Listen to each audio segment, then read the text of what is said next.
Í þessum fyrirlestri mun ég fara yfir hvað geðhjúkrunarfræðingar gera, hvert hlutverk vaktstjóra á réttaröryggisgeðdeild, hverju hann ber ábyrgð á tengt hjúkrunarmeðferðum sjúklinga og tengt skipulega hjúkrunardeild.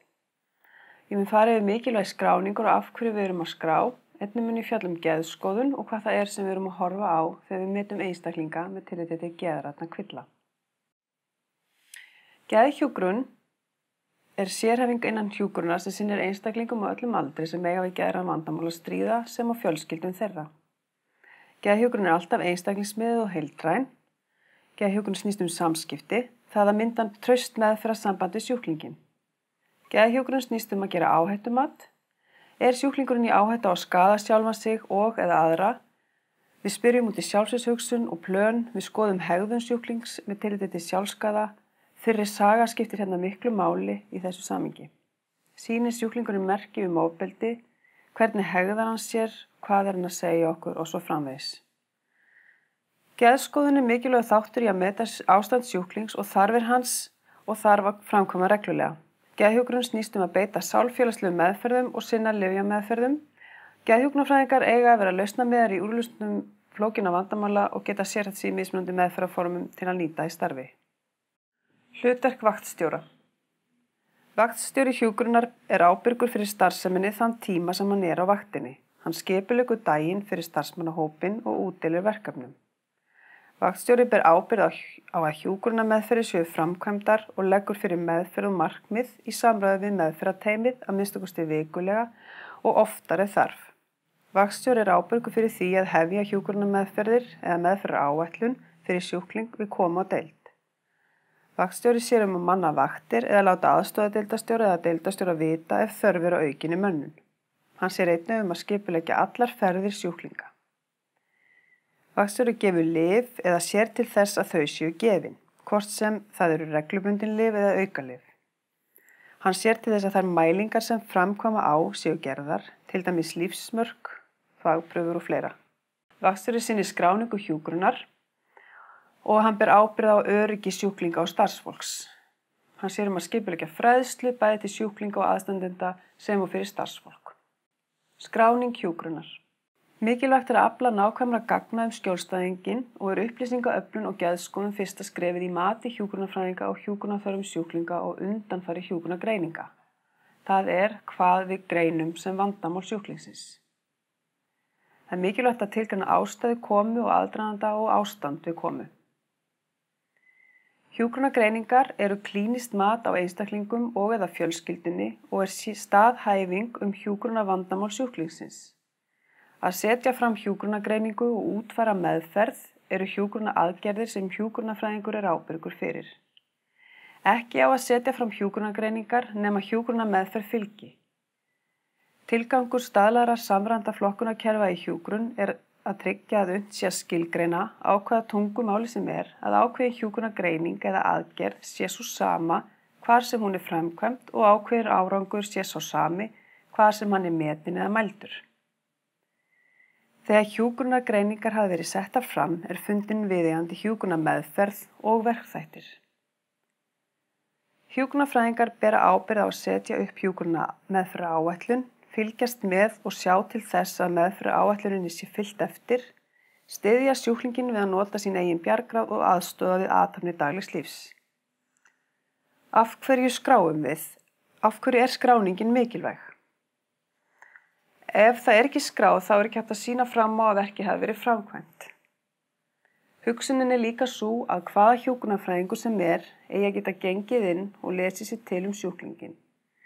Það farið í hjúkrunargreiningarnar og séð hvert vandamál sjúklingsins og hvaða verkefni bíða á vaktinni. Við þurfum stöðugt að vera vakandi fyrir því að þetta sé í lagi og bæta okkur í því að skrá nægilega vel og nákvæmt, án þess að skrá mikið. Skráningin einnig mikilvæg til þess að sjá hver hjúkrunarþyngdin á deildum og þá hver mönnunarþörfin Ef við skráum ekki það sem við gerum eins og það sé ekkert að gera á deildinni, að hjúkrunarþyngdin sé í lágmarki. Og þá til dæmis erfitt að rökstyðja að auka þurfi mönnun. Margt af því sem geðhjúkrunarfræðingar gera eins og til dæmis samskipti oft falið og því erfitt að mæla, þess vegna mjög mikilvægt að við skráum það sem við erum að gera. Samantekt. Á réttargeðdeildinni eiga hjúkrunarfræðingar að gera samantekt fyrir sína sjúklinga á 6 mánaða fresti. Þar sem kemur fram aðdragandi og ástæða innlagnar, geðskoðun, fjölskylda, bakgrunnur, stuðningsnet sjúklings og heimsóknir. Heilsufarsmat á að koma fram, meðferð og markmið hjúkrunar á deildinni, frammynda, geðhjúkrunarmat og bröðsitmælingar síðastliðin 6 mánuði. Á öryggisgeðdeildinni er samantektin gerð vikulega. Geðskoðun. Þegar við gerum geðskoðun erum við að meta geðrænt ástand sjúklingsins og útlit hans og það sem við skoðum er geðslag eða affekt. Geðslagið segir okkur til hvernig líðan einstaklingana er. Tilfinningar einstaklinga hafa áhrif á það hvernig þeir upplifa umhverfið sitt og getur hegðun og fars gefið okkur vísbendingar hvernig geðslagið er háttað hjá fólki. Er einstaklingurinn jafnlyndur, örlyndur, þunglyndur, er geðslagið flatt, óstöðugt eða viðkvæmt. Einstaklingur sem veður úr einu í annað heldur ekki þræði í samtali, er yfir sig kátur og jafnvel með mikilmennsku hugmyndur sjálfan sig, jafnvel einnig pirraður, er mögulega manískur. Einnig er einstaklingur sem tjáir sig lítið og innihaldssetninga gefa merki vonleysi og litla sjálfsvirðingu, það getur gefið vísbendingar á þunglyndi og svo framvegis. Við notum geðslag meira til að lýsa því sem við sjáum, burtséð frá því sem sjúklingurinn segir líðan sína. Stundum getur við séð ósamræmi í geðslagi. Það er til dæmis að sjúklingur sem lýsir mikilli depurð og vanlíðan en segir brosandi frá. Það sem við skoðum líka í geðskoðun það er áttun og minni. Minni getur skerst í veikindum í ákveðin tíma, einnig getur minni skerst fyrir veikindi. En minnistruflanir geta tengst ýmsum sjúkdómum, svo sem kvíða, depurð, geðrofi og hörðnunarsjúkdómum í heila. Athygli og einbeiting getur minnkað andleg veikindir að ræða. Áttun og eða minni getur verið skert á mörgum ástæðum, svo sem vitrænni skerðingu, það er að segja dementíu, kvíða, þunglyndi, skyntruflunum eða vegna lyfjaáhrifa.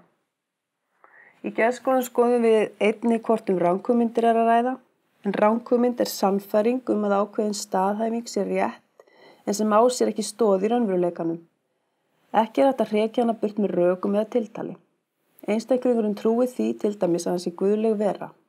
Mikilvægt er að taka mið af menningulegum bakgrunni sjúklingsins þegar ranghugmyndir eru metnar. Ranghugmyndir fylgja yfirleitt geðrofi eða psykósu en geðrofi er einkenni í geðrofssjúkdómum en getur einnig komið fram í öðrum sjúkdómum eins og djúpu þunglyndi og eða örlyndi eða eftir vímuefnaneyslu.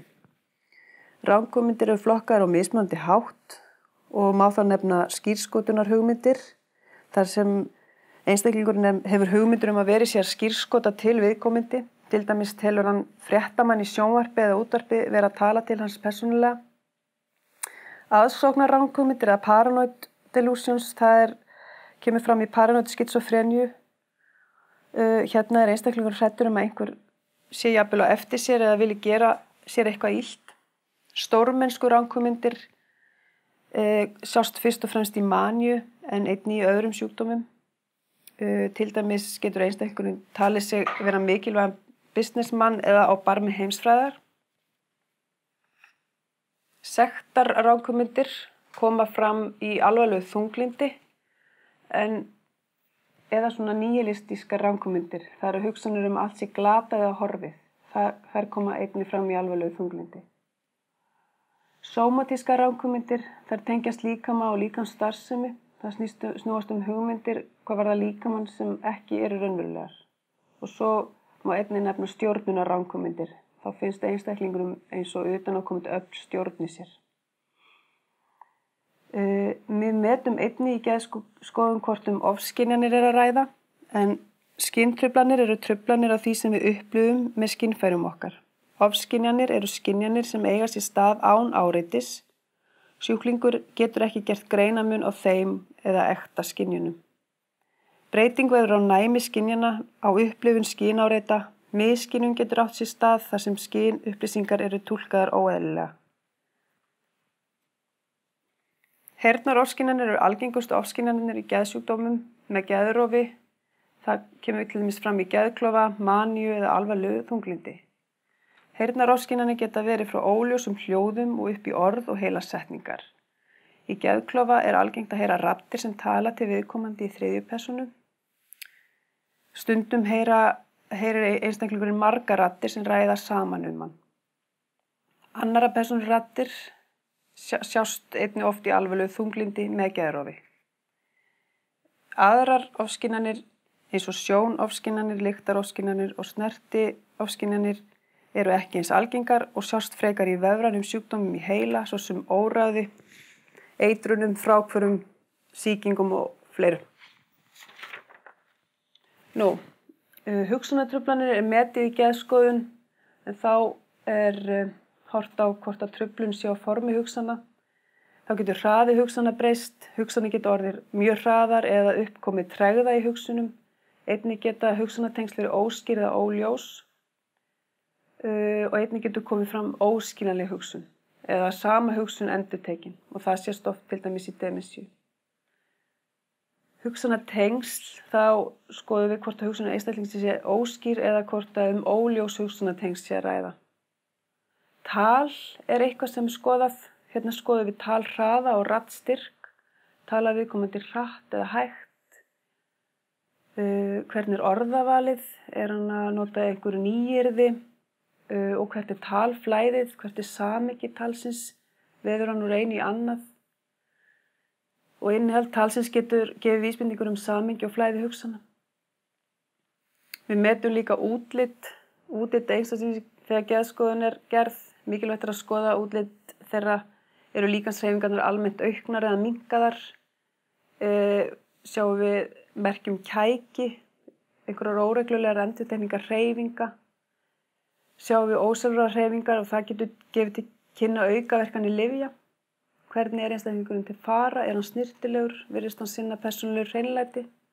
Alla þessa þætti mikilvægt að skoða þegar geðskoðun fer fram.